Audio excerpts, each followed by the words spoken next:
Alright, look at this. It's a Belveth in Diamond starting on the red buff. Not Raptors. Not invading. Can you believe it? I can't believe it at all, but we have an Udyr against us starting on the Wolves. I like that too. See, the thing is, when you're going to go leashless, the beauty of it is that you can mislead enemy junglers all day and night. And the thing that's weird about Diamond players, the ones that are never going to get Master Tier, is that you can truly play with your food. They are not difficult to outpath, they're not difficult to track, and you know they kind of do... And you know they're going to do what you expect them to do, like, hey, I don't know, Raptors into invading your blue. But look at this, a defensive ward worried about an Udyr from the Belveth, which is absolutely wild. The nice thing about starting here is that you get the benefit of being on a Raptor start solo, cool, but they actually misjudge you, right? So if the Belveth thinks, oh, Udyr's starting on the bottom side, he's going to be sequencing upside, maybe I can invade this side, maybe he's going to gank there and I can gank here, and it's like, I'm free. But in the end, you go over to this location, you're like, oh, all the camps are gone. That's odd. The downside is, obviously, when you have a Veigar warding it, you kind of get spotted.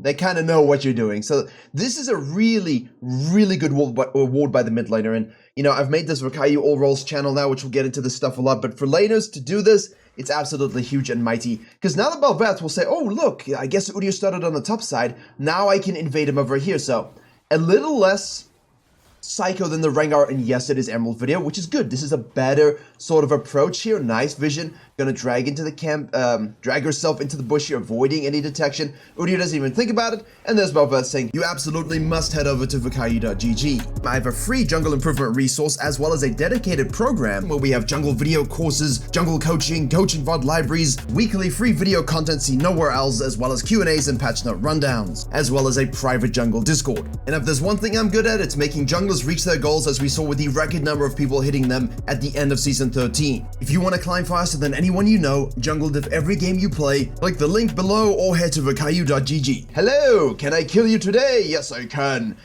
Take the lantern. And there's no lantern to take. Silly Belveth. See, that's how you invade Mr. Rengar and Emerald. That's how you do a red buff, cut in, gank or invade or gank, pathing. And then again, you watch the bottom line. They have prior unlucky, just like yesterday. Watch yesterday's Emerald video, then watch this one. You're going to notice this, because now they rotate, unlike the Emerald laners from yesterday. Except the Belveth doesn't go for Krugs or go for the gank like the Rengar does. We go around the top and we move out this way. It's really well done. Excellent invade, good strategy, and the Udyr was just trying to avoid this. He was just trying to avoid this shit, and the Belveth decides, you know what? I'm not going to do the crazy Raptor invade level 2, because it's dumb. And everyone knows it's dumb, so I'm going to do the red side quadrant invade, which people are not doing enough of. So if you're playing the Graves, the Kindred, the Shakos, or whatever the hell, do a 3-camp level 3 invade like this. It works way better. Now, the downside of the Mr. Deer here, this invade, is that the Belveth now can fall back to this side, take the Scuttle Crab. I don't think I necessarily would think to rush this Crab, because like the Udyr's here. The only thing that kind of throws me a bit is that the Jace is positioning and the bottom lane is shoved up, and you know, like, I don't want to lose this Crab to the Udyr. I don't want to give him anything for free at all. So I like that we just do blue into the Crab, that we can go to the Grump and we can go to the Wolves. By that point, you're looking at what, 420-ish? I mean, we could base, we got the Krugs respawning and so on. And thus, the pings from the Belveth to say that the Udyr must have done Krugs, and he'll cross over to top side. Perfect. When you get invaded as the Udyr here, this is all you really can do. And that's a good thing about the Belveth. As we go for the top lane gank, huge wave though. Let's see. I'll get into it in a second with the Belveth. He turtled and then did nothing, because he's got nothing in E. So not being level, there we go. I was like, are you going to put a point in E or what? Needed level 4, so that's a huge downside there for that gank. We get this done here, we're going to hit this slow on the R and have a lot of damage. We got the Dark Seal, that's actually huge. The Puppy has no flash, worth noting. We didn't really see it on screen, but it's worth noting she has no flash. And obviously when you've got Empowered Awakened as well, you should be able to get kills. We do see a lot of Empowered Awakened. Awakened or Empowered R, Wingborn Storm. We've seen a lot of RW Max Udyrs on the high elo channel. Even when they're trapping here with the full stack, they'll just use the Empowered Tiger Stuns, right? Just like slash them down. Because they're going to be right next to them, they're going to stun them. They've got this together, and the percentage max HP damage is huge. But nice little gank there from the Udyr. Lost a lot of HP, but it's cool. So, what I was saying before that gank is that the Belveth here, yeah, If she starts Raptors into the Krugs, into the red, into cut down, it takes a lot longer for her to do that. Yeah? But because she does this, into this, into this, why this is smart, and it's not just smart for the good invade that you saw. Just think about this. As a diamond jungler, if you want Master Tier, this is where you get it. This will now respawn at 420. This will now respawn 435, 440, right? If she started the Raptors and did the same thing, guess what? Those things are going to be up at 355 for minutes. So if you did this, invaded the Udyr, killed the Udyr, did exactly the same shit you've done, right? The Udyr will go to the Krugs, cut to the top side, get the Scuttle Crab. If there's no gank on top lane, if there's no gank in the mid lane, he can just go ahead and take your Raptors. Now, you'll be sequencing upside if you do Blue Grump Wolves, but he'll be ahead of you, you'll be trailing him, unless you go back to base, in which case he gets both of these things. Now, he will have to give you the grubs. Follow me, follow me. You will have to give you the grubs, because if the Udyr here does Krugs, Scuttle, Raptors, manages to get these Krugs, I don't think he will, but maybe he does, and then he cuts down, you're coming out of base with item advantage, you notice he's taking everything, you're going to cut him and push him, then it becomes a lane state fight thing, but most likely Udyr is just going to let you have those grubs and then go Grump, Wolves, Raptors. Cut and gank bottom lane. That's what I would do in that situation. I would give up grubs. I would give up a bit of lane pressure just so I know I've taken your camps and you are weaker than me in terms of farm economy. But because the Belveth started on the red, she avoids all of that shit. Red, Krugs, Raptors, now the spawn timers don't sync up with the Udyr being topside, right? The Udyr comes to do the Scuttle at 355. There's no camps to take. And the Udyr here, the Trinity here just says, who do you think you are? I was the original cringe that did that. Come on now. Also, just another note. For most of you, the minions spawn in sets of 5, things like that, yada yada. But at 12 AD on this sucker right here, and at 27 on this sucker right here right now. And the cannon is going to be doing a juicy 44. So when you're in a wave, that's every auto attack hitting your face. Careful. Now, because she agrees for that a little bit, she loses all advantage she had over the Udyr, who just comes out of base and says, yes, yes, grubs. He juices them, he takes them, and she tries to contest him. Just take these camps and go away. He falls back to the Grump. Trinity's got 6 and a crash. A diveable scenario. A diveable scenario. I try to pause before she hits 6 so I could say a diveable scenario, but as you all know, you got to look at the clock and see 6 minutes. She's going to hit 6 soon. Is it even something that we should chase, or should we keep sequencing down to match a Belveth, to shadow this scenario, to get in here, to get in here? The answer is yes. The only time I would cut to dive there is if I don't think I'm necessarily heavy win con, and I'm not worried about the Belveth being ahead because I'm not planning on interacting, and then I would like to go dive this.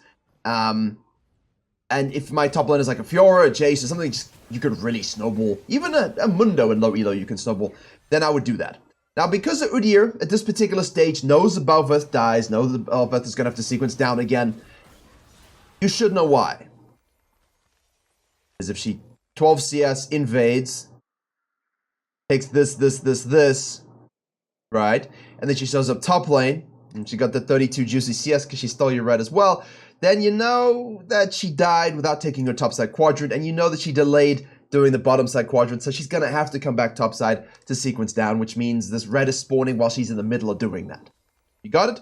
Well, I hope so. Again, main channel will cover those things. Just search Virkayu jungle tracking. You'll get all the information you need. But, you know, it's also stuff we cover in depth in the courses for every level of play, from basic all the way to hyper advanced.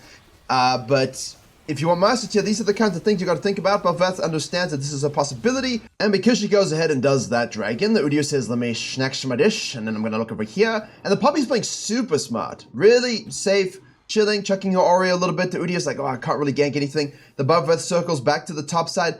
I would have liked to see the Belveth after dragon to get a little aggressive, you know? This is where, as a Belveth, you can't really get too passive or too far behind because you ding 6 before the dragon. That's the most important thing. You quickly snack this sucker up, you get true form, hedge a little bit.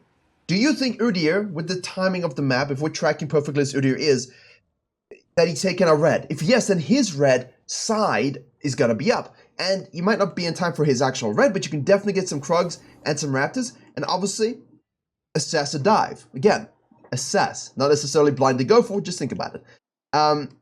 So here I kind of would have liked to see maybe a little bit of some kind of jungling cheekiness because we got the true form and you got no camps up here. You only had a red, you know, it's rather silly to kind of to let that go. And again, it's very obvious at this point that she wasn't tracking the Udyr to that level.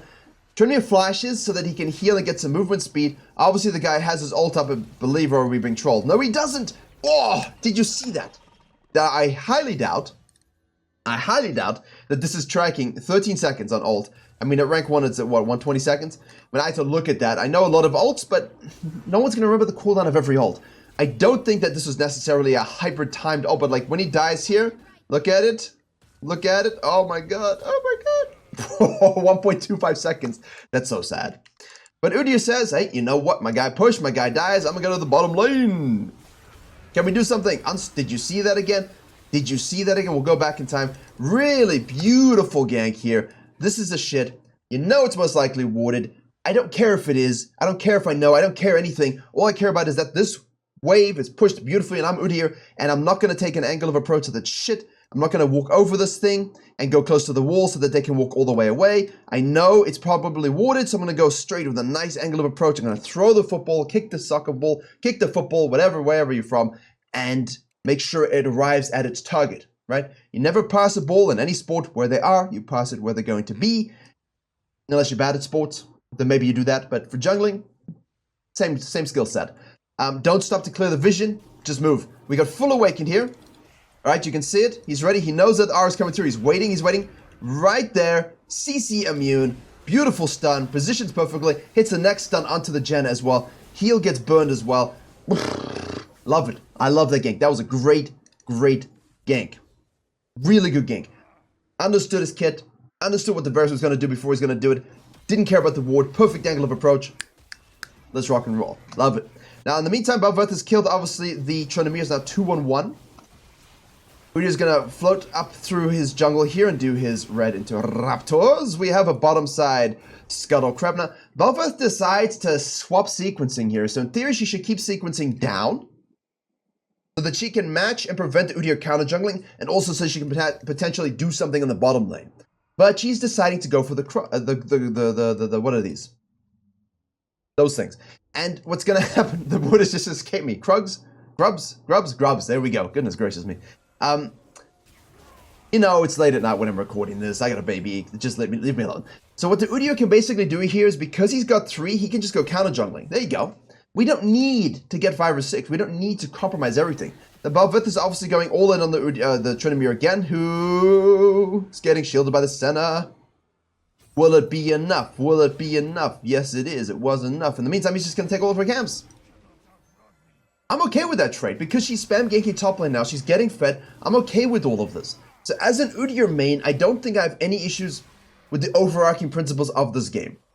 I do think we should not have been evaded. We should be a bit more intelligent about that. And he did try to be more intelligent about it. It was just more, you know, he didn't go into the brush. He probably could have lived. He just didn't, you know. It was a good play by the Belveth, maybe more than anything. But I hate being invaded like that. If I do, I feel like I failed no matter what. So nitty gritty stuff. Overall, we're okay with it. Belveth could easily go into our blue side now, knowing that we've taken, knowing that we've taken hers. I would anticipate that, but of course she didn't. She went back to base. Actually, what the hell did she do? Did she just stay out? Oh, she ganked again. No, this was before. That was before. Hold up. I'm just laughing at you guys looking at the camera. So she goes and does this, obviously. Oh, no. Oh, she is not tracking at all. This is terrible tracking from the Belveth. It's much better jungling from the Udyr's perspective. This ain't it if you're Belveth. No, no, no. Because she's just not pressing tab to CCS, right? Press tab when he ganks. And then the guy goes and does 1, 2, 3. That's 12. And it shows up with 24 extra CS since the last time you saw him. You know he did the full side. And so you should go to this side. That was meant to be Slate or Slide. And instead it came out Australian. Which I'm not. South Africa, so please never say that. Australia take it very personally when you call them South Africans, and South Africans take it very personally when you call us Australians. And then mostly we get told we're New Zealanders, which is just, you know, better than being Australian, but you know what I mean, like. And Irish. For some reason I've been called Irish as well. I mean, I don't know what that person was listening to, but either way, respect our accents from where they're from. Yeah, there we go. Anyway, back on course. I digress. The Tryndamere now is pushing with his ult up again. Like, the guy is really unhinged, isn't he? I feel like the Udyr here could have had a bit more of a plan. Maybe, like, he could have look to dive this once or twice. Maybe could have cut off the Belveth once or twice. I feel like that's a pretty important thing for him to do that he just hasn't done. And now the Belveth is obviously able to control the camps. He's controlling his camps. Maybe we got a kill here on the Poppy. Done. Ult not up. Keep the position. You see the positioning. Wingborne Storm doesn't stick. He's gonna keep going for some reason.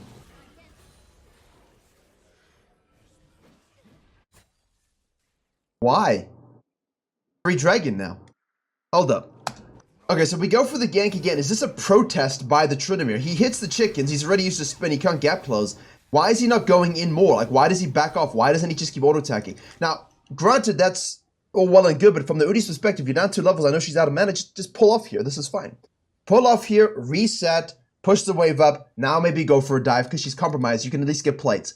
Right here, the Belveth has done a lot to get a lead for her team, for herself, and for the Poppy. She's got some grubs. She can definitely push, and she's holding this wave. She's going to get a free dragon. The Udyr has to make plays here to compensate, and this is just a mighty throw. Like, you lose games in Diamond and Masters here, like, with this stuff. Honestly, the equal and opposite farming, the trading, the Belveth is only down 8 CS, I get it, but we had such an opportunity here to either full commit to killing her under turret, taking the whole turret, pushing the wave up, trading it for Hextech Dragon, or at the very least, once you recognize this gank is done, back off, pull off, back to base, out of base, run down here. She's gonna get the dragon anyway, but you can counter gank her right now. And it's okay to give up dragons if you can go ahead and counter these plays. Because bottom lane here most likely die to it. Ooh, they're smart. Wait, what's going on with the map? Map? Right, games? Anyway, so we've all seen bottom lanes die to this stuff after the dragon, right? We've seen it. And thus, if I'm not going to get a nice shove here to compensate that dragon and potentially my bottom lane dying, I'm going to reset and ensure that I'm here on time. You know, like I just said, bottom lanes died to this, which of course they just did. Udyr doesn't get an assist, but he was present. And now it's basically down to a little bit of, you know, we're all equal in gold. I do feel like the Udyr threw a potential win here, though. I feel like that Hextech Dragon, that second dragon here, and the positioning and the posturing, like, I feel like we've lost a bit of control. He's now a little bit unhinged, you know? Like, he's just a little bit compromised. I'm going back and forth here as I think, you know, what do we go for now? He's forcing it a little bit. No sequencing of the bottom side quadrant. Got nothing on the gank. He's going for the Herald. The whole enemy team rotates over. Poppy's out of position. Not a lot of vision control. Yeah. This is the stuff, the small little tiny details that really cost you. Now, don't results based it at all. Tryndamere is not here. Belveth gets the Herald, which is not very good for us. Now, of course, she has numbers to go into our jungle here if she chooses to do so. Does not, which that's a fair play because Tryndamere is sagging off. But still, gold lead now is still a little bit ahead, but Belveth is 5.9 with 5.5. You know, no one's really in solo carry potential at all. And the Belveth is because her tracking wasn't on point and she didn't really think about the Udyr at all. And the Udyr is because just made 2 blunders and hinged him. Really, it's compromised him a lot. And now the Belveth does the kind of shit I wanted to do, right? At some point, you got to take the turret. And the Tryndamere eviscerated that top lane turret. And the thing is now, because we have mites, sorry, no mites, but because we have void fishies, you know, she has that advantage, whereas mites could offset that. But Herald, turret taken. Look, Belveth won top lane.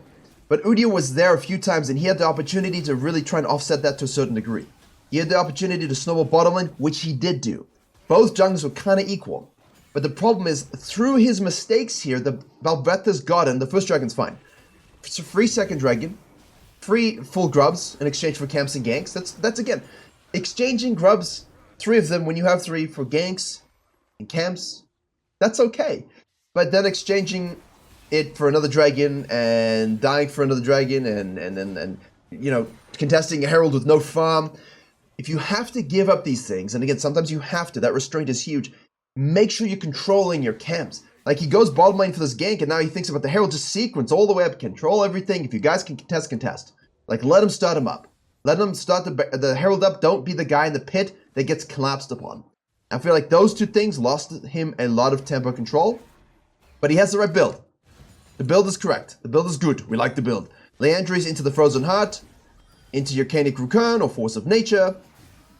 Bissell if truly necessary, but I think one of those first two would be better. Here we go.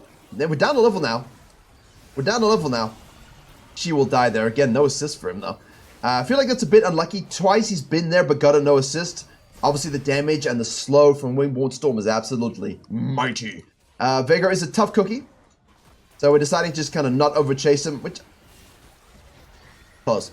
Which I think is fine. See, now we got total plus a Senna. Absolutely massive. And look, he'll just burn down. Janna with the save, potentially? The save of the year, almost. But it's too late. She dies. Because Udyr is fast. Wingborne Storm slow is nutty. Look at that. Well, it's a lot of words, but you see the 30... slowing them by 30% additionally. And then obviously max, you're getting an increased slow as well by an additional 5%. So, the sticking power you have, very good with E. Also have Smite.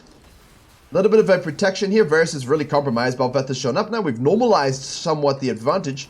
Looks like we're going to really full commit, but we got a lot of unspent gold. ADC's got 2.3k unspent gold. You've got 1200. There's a dragon available.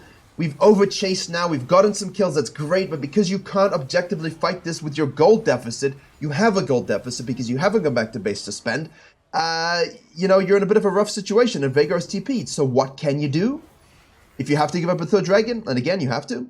Thank you so much. So let's push this wave, push this turret, push it in. That's all you can do. But if you're going to give up objectives, give them up, and know you have to give them up. Because when you do that, let's see, you win games. Look, it's gone. It's gone. Go, go, go. Like, we should already be top lane with Tryndamere with all of the camps gone. Do we agree? Now they're going to push mid lane, which is, of course, what they're going to do. But I feel like we definitely had the opportunity to straight up take the top lane turret together, really crash this wave and move together more, move mid lane and take this mid lane as well. And the lack of, maybe that's what the title is. The lack of speed when you're in a, the lack of speed of processing as a diamond jungle, it's not the title, but it's a theme, is what causes you guys to lose games. Because at the end of the day, the Belveth is pushing turrets nicely now. She got the Herald, she's got everything. She's got the cute emotes. The whole team is flanking and trying to collapse in on you here. And now they've just casually pushed in the map to the point where you guys are trailing them the whole time. And a lot of that is because Udyr just has made bad snap decision making. It's just been slow. He's just absolutely been slow. So the gank here didn't pay off for him in terms of kills. That's great, but this was an overcommit, slow to pull out. This was an overcommit, ironically made a hasty decision, but again was too slow in terms of processing the information. Should have recognized immediately, look, I'm probably losing that. Let me just sequence upside. If we can test it, we'll contest it. I'll get 6 camps off the map. Huge for me.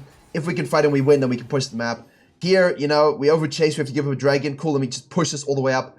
Like, just be involved with a lot of that stuff. But they weren't. Now, because of it, you see the enemy team has just got such an advantage at turret pushing. 2k gold lead, just from this. All of this just from fast decision making, quickly around the objectives, punishing those mistakes, and it's a fine line. It's a fine line. That's what gets you master tier. And now they're just trailing. And obviously their team is quite difficult to chase down. Veigar's just like, you know what? I'll die. Excuse me. I'll die just so we get out. And look, no kills happen for a while. Jace takes his bottom lane turret, and now everyone's big shilling. Literally, no kills. No kills. No kills. But they can't do anything. They have to be super duper patient. Ward up and just kind of hope that they miss position. You know, that's all you really can do. Ooh, the Senna. See, as Udyr here, this is where I disagree a lot of the time. I don't really want to slowly lose. And I feel like, you know, if I'm on jungle here, I'm ulting right now. They're right now, as they're rooted, they're about to be unrooted, they get knocked up. And we all go in and do damage. Jace hits like a gated Q and they just blow up and die. If I'm Zyra and I was exactly where the Udyr is and I see that root hit, I'm turning full massive combo. If I die, which I will, I don't give a shit because my damage will kill 2 of them. My team will just have to clean up. And a diamond, the trigger pull here is going to win you the game. This is a really good route by the Senna. And on good targets to kill. And on killable targets, right? Look at this. The Varus is, like, as the Udyr here, I want to go in. Right? Like, I know he doesn't have his spells, but that's because he's also spamming his spells. And that's the thing. He's also got fully stacked Awaken almost. I really want to go in here. And I think just understanding this, whatever your champion is that you play, understanding at what moment do we just pull the trigger and win the game. That's it. That's it. I really feel like we aced them right here because we kill Varus, we kill Veigar super duper quickly. Probably will ult someone, but I feel like I don't want to lose slowly anyway and bleed out slowly. I'd rather just go make this play. Look at this, like, you see the center damage. Like, if we just gone in, the guy is dead. The guy would be absolutely dead. Poppy is now out of the fight. Now he goes in way too late. Now he's 1v5, and everyone's awake. He gets pinned against the wall and killed because he went in at the wrong moment. Oh, man. Oh, man, this is so tragic. The Udyr, despite the fact that his laners and his, like, the Jace is 0-5-0, I know. But the Senna is the thing he played around. She's fed. The Trinity is the thing he kind of tried to help, which he did, and he's decent. Look at the Jace damage, even though he's 0-5-0. It's not about the KDA. It's not about the KDA. Look at the Jace. Go! Oh, I feel so sad for the Udyr. Not like sad. I feel sorry for him because the reason that this game is going to be lost is 100% him. That was a beautiful stun by the Senna. She recognized it. She pulled the trigger on the damage. She hit that R. It was a sweet spot. People almost died, and they would have died if you're already going in. And then the whole fight is different. The whole fight is different. And because we missed the window to pull the trigger, and our decision-making and processing speed was again slow, we are unholy compromised. And look at Belveth go. They see the thing is though, like, you guys complain about Belveth, and yes, she does kill him here, but like, he's doing a solid job of surviving a lot more, you know, than you would think. Unfortunately, we are quite far behind in atomization, and Frozen Heart did its job, but not enough. Not enough. They do the dragon, and then they should all group up here. Poppy's top lane with no TP, but Belveth's so far ahead. Cringe champion does cringe things. There you go. Varus is pushing bottom lane. Tragic, man. It's so quick to lose games in this season. That's why I don't FF unless it's like truly a shit situation, because you can always make a comeback pretty quickly now. Yeah, man, that is rough. I feel quite strongly that the Udyr did what he could early, despite the Belveth's good invade, and he played better than her in the early phase, and then he just made some mental blunders, and that was it. Great game, huge game, complete diamond overview. Really, I hope you guys take a lot from this, because I actually enjoyed this one quite a bit in terms of learning. So, Virkayu GG for the special stuff. Otherwise, I'll see you all in the next one.